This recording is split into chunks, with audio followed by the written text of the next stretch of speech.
Welcome! This is Product Camp Conversations, a podcast for curious product people hosted by Allison and Dave. Each week, they think out loud with a rotating guest about the parts of product that don't fit on a roadmap, community, the human element, and the hallway conversations. Be sure to like and subscribe so you get new episodes every week. Give some extra love providing a review wherever you're listening. It helps other product people find us. Now, let's get into today's show. Hey, Allison, how you doing today? I'm great, Dave. How are you? I'm doing well. It's gotten a little bit dreary. It's almost going back into winter here, but I always say what energy you bring to things is going to change the energy that that thing has. So I'm excited today. That I tell you what, you couldn't be more right in that sentiment because a cloudy day is also an opportunity just to focus your energy elsewhere. So I'm Yes. here for it, and I'm so glad that we got a chance to talk today and this week. It's been a busy week. I think you've been busy, I've been busy, and really excited to dig into what's got our attention this week in Product Camp Conversations. Yeah. So, I mean, you've been traveling a little bit lately, right? I did. I have a wonderful story about some AirPods, which you can see they're both in my ear. We'll talk about that in a minute. But Nice, nice. yep, just wrapped up a successful weekend away in Phoenix, Arizona. They celebrated and kicked off their inaugural product camp last weekend. And it was, to say, inspiring, but also fantastic. A lot of really smart folks out there. And I knew that going in because I've had some experience in the Phoenix area prior to coming to the event, but really knew that the folks behind the event, the folks in that community are craving connection and craving, right, practitioner-led conversations around what does product work mean? What should we be thinking about? What has our attention? What's hard? And it was a really great opportunity to see all of that come together. In right, a small community, but certainly a very mighty and very engaged community. Nice. Well, and so being that you're there at the first one and you've gone hmm to a number of the Atlanta, which is a fairly sizable product camp community, what were the differences? What did you, when you went in there, I don't know, first of all, I guess, what were your expectations going there? What did you expect to see? Yeah. So I knew going in that it would be different, right? They're two different locations. We've talked about that, but also it was just interesting to see. I'm going to stop using the word interesting, but it was helpful to see what it looks like getting started from scale. So like from day one, this is the first time we're doing this. Now, mind you, I was not part of the planning committee. I just was aware of the folks that were planning and the folks that had put the event together.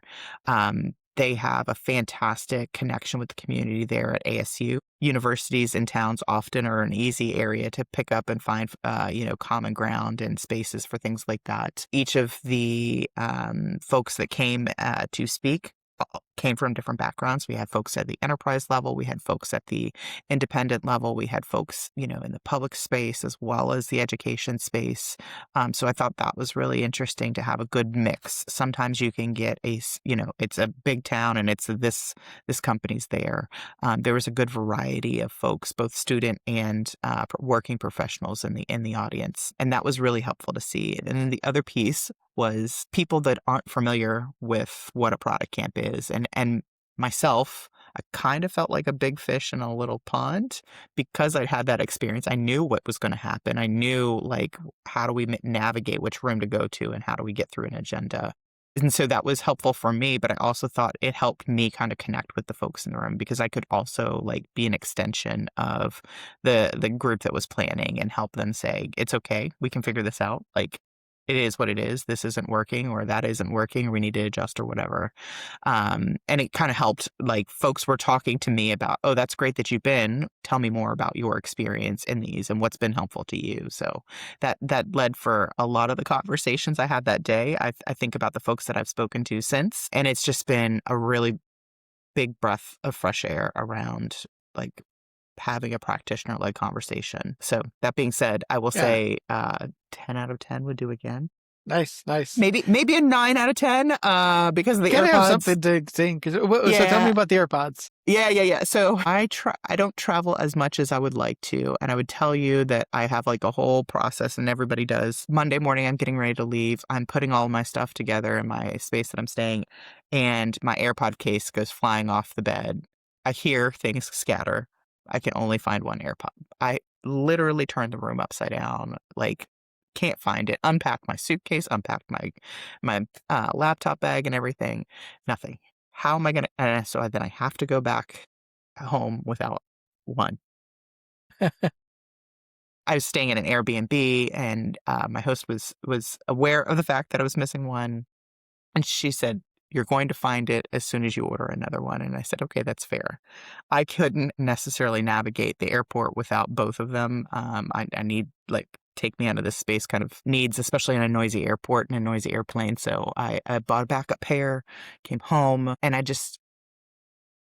was beside myself. I was like, I know it's in that room, but that room was not that big. It was just a single room. There wasn't that many spaces. So a couple days go by, and I've got these backup AirPods.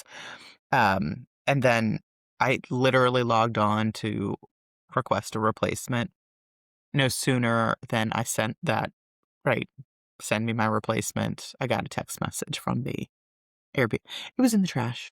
It's in the little wastebasket in the room. Yes. So fell right into it. Yes. Friday I got my replacement AirPods, and my right side went on a extra extended stay in Phoenix. So, but I was pleasantly surprised that Apple has thought very well, and I shouldn't say pleasantly surprised because Apple does think through these types of things, that you can just buy one and that you can very reasonably connect with them and have that. I mean, that was a seamless experience, other than the fact that I lost an AirPod. Yeah. I'm assuming a lot of folks have probably had that same thing happen, but yes, I imagine. It was a good experience. It was a good product problem to face. I've lost one. Do I need to buy a whole new set? No, you don't. You just need to buy one. What if I buy one aftermarket? Those types of things. So that was an interesting experience. And then there was an elevator incident as well. But yes, tell me more. So the building for Product Camp was one of the ASU education buildings. It's in a newer space, so I think the building itself isn't even yet on Google Maps. And it's a classroom, so it's several floors, and you've got elevators and stairs. We were on the second floor in a larger, I'd say a conference room, but it was like you could probably see 50 or 60 people in that room. And so they had the voting downstairs. My brain completely goes to Atlanta thinking about all the stairs that we did the day for nobody. I mean, the elevator was there, but nobody was taking the elevator. We were taking a lot of stairs in Atlanta, and it probably should have been a reminder to myself. But so we were upstairs, and then they asked, voting's going to close in 10 minutes. Please go downstairs. So I jump on an elevator with 8 other people. Go down one floor. That's the other. Yes. There's another sign. Go use the stairs. It's just one. Yes. And it get a little exercise there. It got stuck. It got stuck for 30 whole minutes. Myself and 8 eight guys had complete strangers hanging out on an elevator, just waiting. The inside door was open, but the outside door was stuck. And so they had to call the maintenance folks and all that lovely stuff, but gave us an opportunity to connect, probably extreme networking, perhaps. Yes. Considering, but the folks that put it on were so worried. They were like, "Oh no!" And I was like, "No, we really are fine." We were laughing and joking the whole time. We all had a very, very reflective moment about the value of stairs. So I think yes. and the rest of the day, everybody was on the stairs. So yeah, it was a good time though. Yeah. Well, that sounds great. So now, when you were there, what is sort of a takeaway? I realize it's a new product camp and things like that, but is there anything that you're like, hey, this was something you're going to come back as like, hey, this might be a good suggestion for Atlanta? I know you've been helping some with Atlanta Product Camp in some different capacities. Anything that you saw done there or experienced there that you thought? Yeah. So I think each of the communities has an opportunity to learn from each other. And what's going to work in Phoenix or what's going to work in Atlanta may not cross-pollinate and work elsewhere. But I appreciated seeing the student presence, and I know we have a student presence also in Atlanta, and I know Minneapolis probably does as well. But just thinking through what's the right way to engage with our students. They're often curious because they should be, but Yeah. also at different points in their journey. I spoke with several folks that are, getting ready to graduate. They're really thinking about AI meaningfully and perhaps maybe even hesitantly. And so I would encourage that there's some type of, I don't want to say layer, but I think it is an experience for the students that allows them a bit closer to a real world experience. So cool. You've been sitting in a classroom listening to lectures for the last however long. That's a pattern you're familiar with. But seeing dialogue back and forth about, hey, thank you for sharing that experience. It actually works like this for me in my role, right? Because right, you and I can have very different roles and very different perspectives of what it means to do that work. Thing that I don't want to say it wasn't there, but I think it's not a default pattern for a student. They're going to just be, I'm listening and what they say must be true, and giving them a space to ask healthy questions around what does that look like if I take a role that does that? What's something that I'm going to face? Folks that are practitioners are really quickly to raise the hand and say, nope, it doesn't work like that, or nope, it doesn't work like that for me, or yes, this does when. And I think that's an interesting reflection for anyone putting on the event together is how do you give students a path to doing that? I've seen it done in other places a bit differently where they get to showcase their work or they get to showcase their thinking. And I think every time I've seen that happen, it really gives them some confidence and some area of learning around where their own product career might go. Yeah, that's interesting because the thing always with product, or at least traditionally in product, like when I started in product, like you would never expect out of undergrad that you'd go into product. Like it's Hmm. usually was a Hmm. path. It's not a major almost any place, and like even now it's not. And so there's certainly interest in product.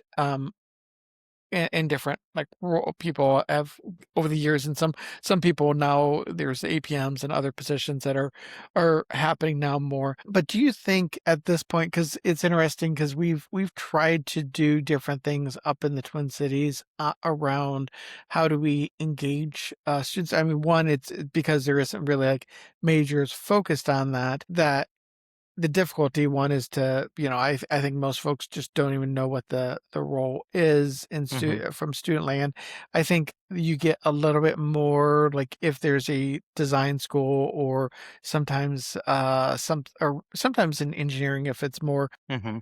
like sort of product related to more physical good products. Hmm. Any thoughts around that? Yeah, that's a good call out too, because the ASU program. So I'm not going to call anybody by name because I'm not going to be able to do that. But it was part of their engineering building that we were in. So and right,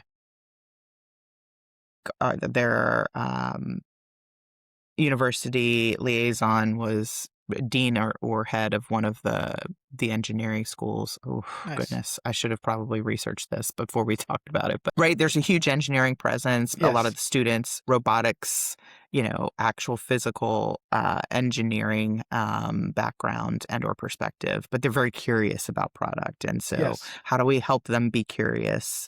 Right, even if they're going to still stay in the engineering lane, right? Maybe they're a Definitely. master's, right, graduate program, things of that nature. I want you in that space because I think we know, like tangentially, the relationship between those two or three roles has to exist. Yes. I also think, like, right, being in an academic setting is very different from real life. And so getting them a space to practice what does good questioning look like at a network, right? I'm not just looking for a job, I'm looking to understand what that job looks like. And then I need to be able to weigh that in my own practice to say, is that a role that I want to build my career in or want to build some experience in? And right, we Yeah. all know the first job you had, I'm sure out of school, you're like, yeah, I'm just taking this job because I need a job, or maybe it was an interesting field. There wasn't any foresight into I want to be doing this for 10 years. And maybe a little bit, but maybe not, certainty around that. And I think you've got to get into a role or a couple of roles and then realize, wait a minute, I don't like X or I do like X. And how do I do that in a space and a place? Another thing that came to mind um, with that experience is being, hmm, this is going to be a weird way to say this, but I think you need to have a mix in the room. So I don't want just all product folks. I've been to all product folks, and that's great. I think you need a diversity of product folks. So not just one particular industry or one particular company. You need a diversity of those folks. But I also think you need engineers in the room. My session that I presented, I literally thought I confused an engineer. And I was like, oh, well, that's happened commonly in my life. But like he and I connected afterwards, and I was like, I just want to make sure, because what we did was really more outside of like an engineering experience. And he brought a very engineering specific problem to the exercise we did. Cool. But I was like, I'm not an engineer. I'm not going to be able to solve that for you. And so it was interesting to see like diverse thinking in the rooms and in the conversations as well. And so I think that's like, right, I said that with the students, right? They've got to be able to practice that, but also to be able to witness it. And so you can't just have a room full of product managers or a room full of product leaders. You need to have leaders and managers, maybe analysts. There were a couple of data folks there, things of that nature, QA folks. I think those people need to be in that space just as frequently as the product folks do, and really talking about what does product practice and product craft look like. We all have different parts in it, but I think it's about, right, understanding the full picture to help us solve for those problems meaningfully. Yeah, I mean, I might challenge a little bit though there Okay. because like I think most product camps don't have many like because they're really geared at product managers, product Hmm. designers, product folks. But there's other venues that are really focused on like for engineers or for other things. And I don't think it's bad, and I think it can be great to have those folks there and they add to the conversation. But really I mean, the goal is around that, the sort of product person community with the product managers, product marketers, product owners, product leaders, etc. And I feel that there's sort of understandings and conversations that community can have Hmm. that both from my empathy, understanding, advice, that all of a sudden, if you just open it up and try to draw in a bunch of folks that, like, let's, for example, say you try to draw in a bunch of engineers, you try to draw in a bunch of folks that are QA. Now, there's certainly Designers, right? That's in it, right? Yep. Yep. designers, I think, is a little different because I do see a general Mm, convergence of design and mm, mhm, product. mhm, And for a lot of companies, like a lot of companies don't have very big UX, and a lot of times the product manager or product owner is the designer too, where they don't have a dedicated that or they don't have researchers.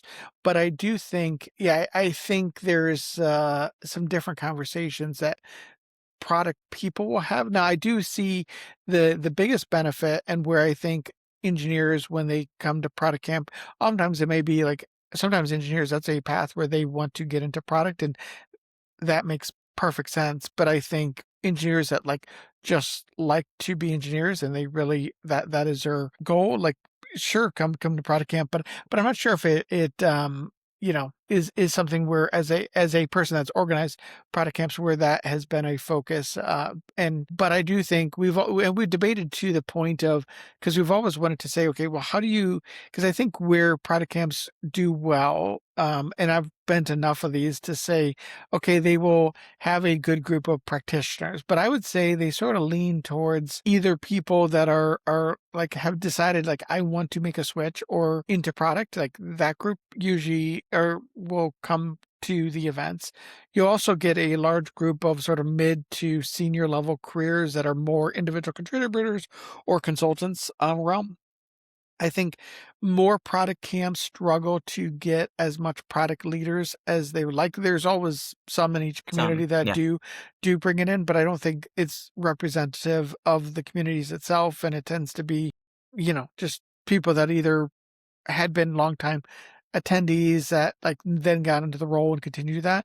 But it's Mhm. tough to attract folks that are product leaders that aren't used to that just sort of come in natively. And I think students, it's tough because we've gone back and forth on trying to like go after students and things like that. But then it's also like I think a lot of the challenges is because product generally is folks that have some experience coming out of college Mhm. before they get into product, Mhm. that it's a tough thing to do. And so the question is like we've struggled to think about like how to do that. We approached a few universities in that. There's every so often some professors that have, had interest and like try to encourage some students, but then again, spending all day on a Saturday or, you know, is Yeah. oftentimes not what Yeah. students often like. Hey, I've been in school during the week. I don't want to spend my Saturday. So we've struggled on getting that, even though we have tried some. At least ours been maybe the venue being there and the relationship with the university. I know St. Louis has done theirs at like Webster University some, and you're saying there, and then Austin Product Camp has done a number of times on campus. I think they still are.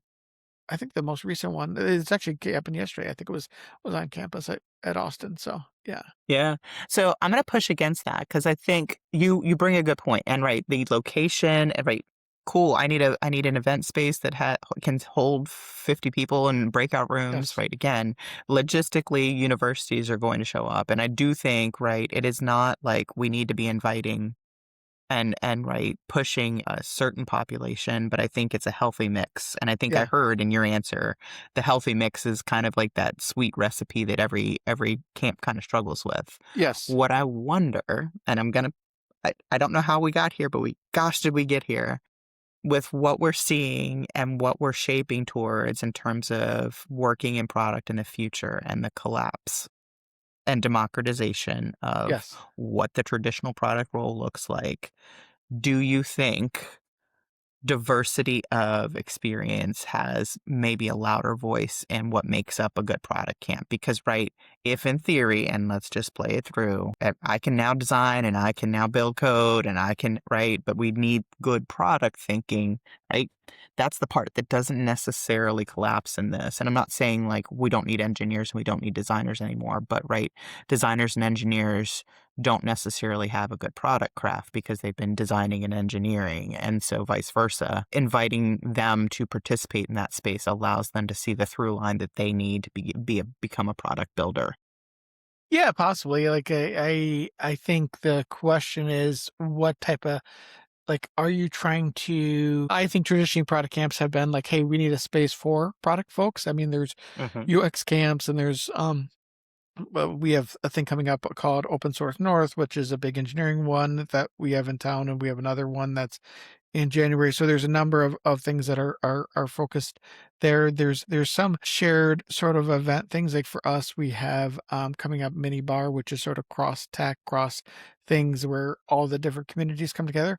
But I think there's some value to saying, hey, like this is a community of certain things, because part of like how you craft that community are where the conversations tend to go, right? And like so if you start getting it to covering with everything, then the concern is like, are you really going to have the conversations that resonate with the folks that are really in that community and the purpose of that community to sort of bring different product folks together to learn from each other, grow, and no matter where they're at in their career. So I believe so sometimes it's always a matter of like how much do you spread that peanut butter, right? Like how much, so I feel like there's something there, and it's not a matter of like not welcoming and appreciating when people come, but the question is, as an organizing group or like you've been part of the community Yeah, we're not organization. marketing. I think Yes. you're right. Yeah. I think it's just a dash, Yeah. but I think a room without is more dangerous than a Yeah. room with just a hint, or Yes. maybe Yeah. right. If there's It's good to 10, have. 2 of them Yes. are Yes. outside of the Yes. practice, or 3 of them are outside. If it's a room Yes. full of engineers and a product person speaking to engineers, well, that's just a different conversation altogether. Yes. I think of a couple of events. I know last year, the event here in Richmond, they had a panel where they had engineers and product folks on the right. It was a panel discussion. And I think to Hmm. myself, like a lot of product folks came from engineering and Yeah. just right. They're always going to be in this space and shape and right how and Oh, came definitely. from Yeah. testing. And So I designers and think, testing and all of those yeah, customer support. And so that's why I say yeah. inherently you're also like getting some of those voices anyways from people that Mhm. had sat in that role. Cause generally most product folks don't like, they didn't start out as product folks. They almost all start out as other things. So I do feel like you have a lot of that. Yeah.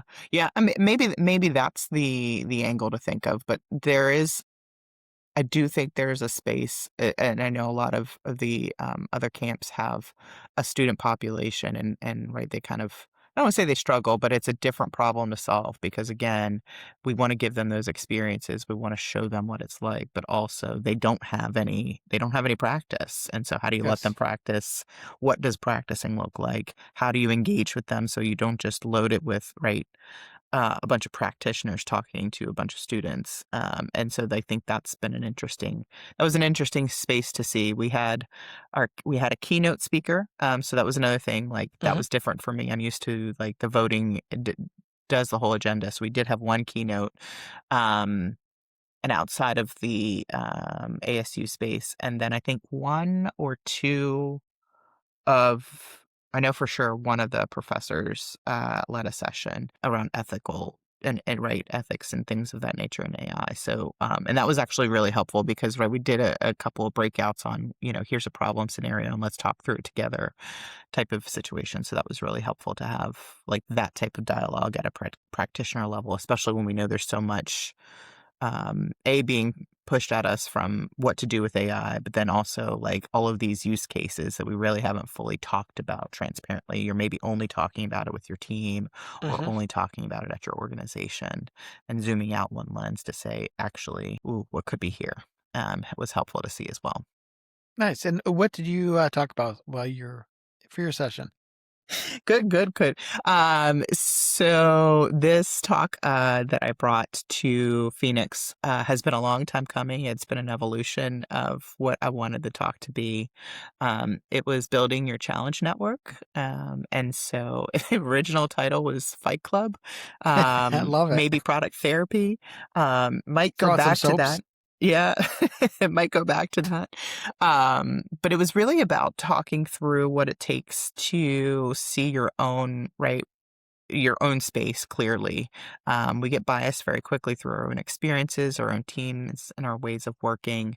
And I'm not here to say that how teams work is wrong or how teams that I've worked on are wrong, but right, making sure that you can see the problem space effectively as a product person is perhaps one of the sweetest skills to develop and maintain. And doing that requires having different perspectives in your space. So, right, you want a leader, perhaps you need somebody that's a different domain area. Perhaps you need somebody that you look up to in terms of how they have solved for problems like this in their own experience. And then being able to practice going to those folks when you're facing a pattern of I'm stuck, I'm stuck, I'm stuck, or every time this happens, this always happens. And then really being able to look at that feedback or perspective and consider it against your own approach. So I started with a story, a mentored experience that I'd had around a stakeholder, because there's always stakeholders in these stories, and really just kind of walked through like what it took for me to learn that experience. Then gave everybody a few minutes and we practiced. Think of a problem that you've had recently where you've been stuck, and then be able to share that right sentence or two about the problem, maybe a little bit more because it was a room full of product folks, because we like to talk, Yes. but really having the other person like role play and say, who's one person that you could talk to about this problem Uh-huh. that would know a lot about this? And right, getting them to maybe even identify a role. Maybe there's somebody specifically in their own network that they could talk to. And again, we weren't solving problems, but we were identifying who can you go talk to. So I'm struggling with a stakeholder. Who do I know that's really great at stakeholders or stakeholder management or right navigating a really spicy person, things of that nature. And so anybody should be able to, I shouldn't say this explicitly, but most folks can come up with a first list of, I could talk to this person and they might give me an answer. Might not be the answer I want to hear, Uh-huh. but they'll give me an answer. And I could then use that and say, here's how I'm facing this challenge. This is what this person said. And then having 2 or 3 points of contact to kind of review and look at your way of thinking about problem solving. Nice. And so this is the first time you're presenting this session, but you've been thinking about it for a while. Yeah. What learnings or what things would you do differently after the session that you're thinking about making any adjustments that will make the next session even better? I love that question. I'm glad I did not speak to an empty room, so I'm going to call that a win. And I'm going to call it Hey a win there. that it got to be spoken about altogether. I felt it was a little light on slides when I was practicing, and I was worried that I wasn't going to fill the whole time.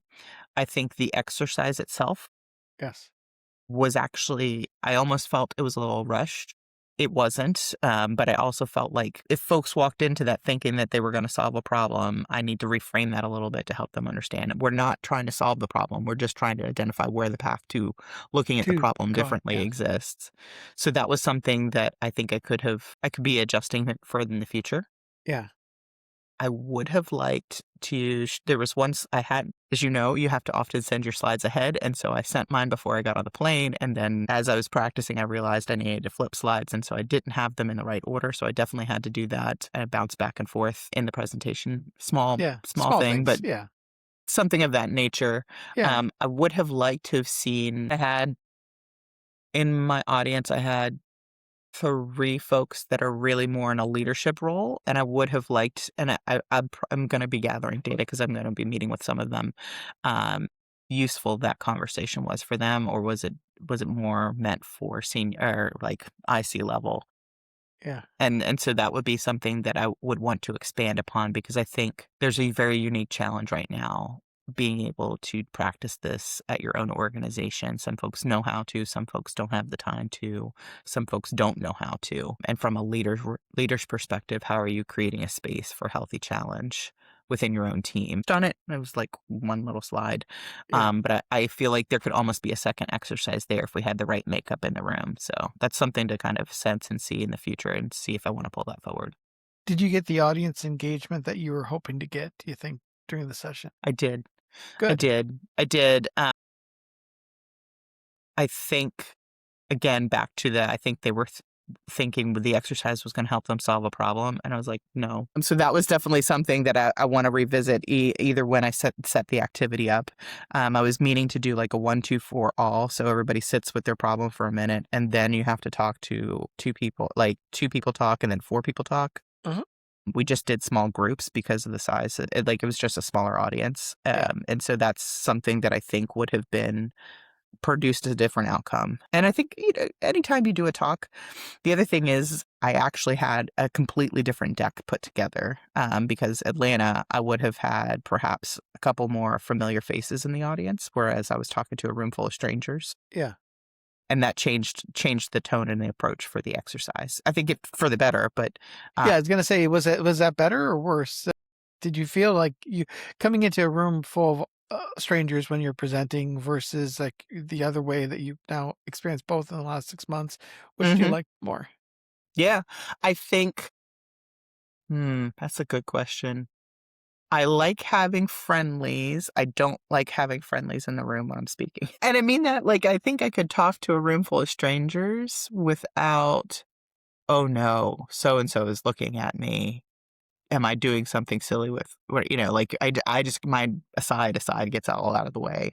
But that's perhaps a little bit of a speaker journey hang up. Yeah. I also think, and this is consistent across both, but the afterward feedback that I get from both strangers and folks that I know continues to be very valuable. And perhaps, I don't know if it's just as meaningful, but I think like it continues to show me like I should be doing this. Right? We should stop being afraid to speak. I talk to so many people who are like, maybe I'll speak one day. And I'm like, nope. Not maybe I'll speak one day. I'm going to speak at the next one because you Yeah. see Yeah. me doing this. You can see Yeah. that if you knew what it took to do this, anybody could do this. Yeah. And so I think that's something that definitely resonated with this experience. I think if I had to stand on a tall stage, I think about when we spoke, like I didn't have to stand on a stage. So that was another thing too that I would have probably like, I'm not ready for my TED talk just yet, but I think I at least have a better understanding what it's going to take to get there. Nice, nice. Yeah. Well, I'm glad that we're always growing, always learning, and sounds like this is a great experience in that journey. When you're thinking about, well, one is like, do you already have the next thing you're going to be presenting at? I know you've been involved with a number of things recently. Are you doing this talk again anywhere that somebody might be able to catch it? Well, that's a good question. I think it will probably evolve for something that later this year for Atlanta. Yeah, nice. Maybe you'll come up strangers. for the Twin Cities too. Like, hey, I if could, you I have could. the That's opportunity. right. That's right. Look, Yes, yes. I'll plant the seed. I'm coming for the Twin Cities. I am also thinking there's a lot, we were talking earlier about, right, the AI space in general, but like I'm very drawn to how do we keep people in community and the conversation line open about what it's like to learn. The day after camp, I was fortunate enough to join a couple of other product folks in the Phoenix community for a hike. So I got to go walk in the desert and I didn't, run out of water or faint. It is different hiking out there. So that was nice. But it was a really great opportunity to just be walking in community with folks thinking about things and thinking about problems in their Nice. own product space. And so that has my attention in terms of how can I hold a space and be visible for that. And I don't know if that becomes a new talk or if that becomes something that I do moving forward, but it definitely has my attention. And I think like yet another thing that fills my cup about product camps is, right, you're going to make some connections. You're going to connect some dots. The thing that you and I spoke about last fall, I am actually taking something I learned from that and I'm speaking next week here in Nice. Richmond. So I'm really excited about that. So it's just taking what you learn on each experience and building on it that I think is going to be the through line there for me. Yeah, and I think to your point, like there's constant change happening right now, Hmm. and how do you take this and if that, like, how do you energize that and just keep on sort of disrupting yourself, changing yourself, growing yourself, and being comfortable with it, knowing that there's going to be a lot of uncertainty. The challenge, of course, is like certain people are really well wired for that, right? Like they love change, they love that Hmm. kind of thing, Hmm. and I'm luckily one of those people, but I think a lot of folks naturally aren't as wired that way. What would be your advice or thoughts to folks that they may be in product, they see all this change, all these things here. How do you help them, energize them in those conversations, knowing that the reality is there's more change probably happening, in the next 12 months than there's probably happened in the last 10 years of their career. And it'll probably be the same answer 12 Yeah, the months rate of after that change too. isn't going to slow Yeah, down and it isn't going to decrease. It is going to, if anything, it's going to be constant and or increase. yeah, Right. I think about where you and I sat a year ago when, right, vibe coding had just started getting its first, kicks in the tires in terms of where we are, and then thinking about what vibe coding looks like today. It's a totally different experience. yes, And so that's just a year. And I think about every iteration that has happened in between last year and this year is just yeah, like my head starts exploding. But my advice to someone who is maybe hesitant, change averse, or just there's a bit of healthy fear there or unhealthy fear. I'm going to pull on a quote that has come to me recently. It's a song lyric, but it's called the song is called "Be Afraid." Be afraid, be very afraid, but do it anyway. And so, right, fear is there for a reason. It's a yeah, human, right? It's a human reaction that we will not ever be able to get rid of. I will tell you everything that I have been truthfully afraid of. I have learned more in those experiences than ones where it's just another Tuesday. And it's just, you're right, I've accepted and resigned myself to the fact that this is the experience. Those were not learning experiences for me. So I would challenge you that if you are afraid, first, make sure you're not on fire or about to jump off of a cliff without a parachute, but perhaps do it anyway.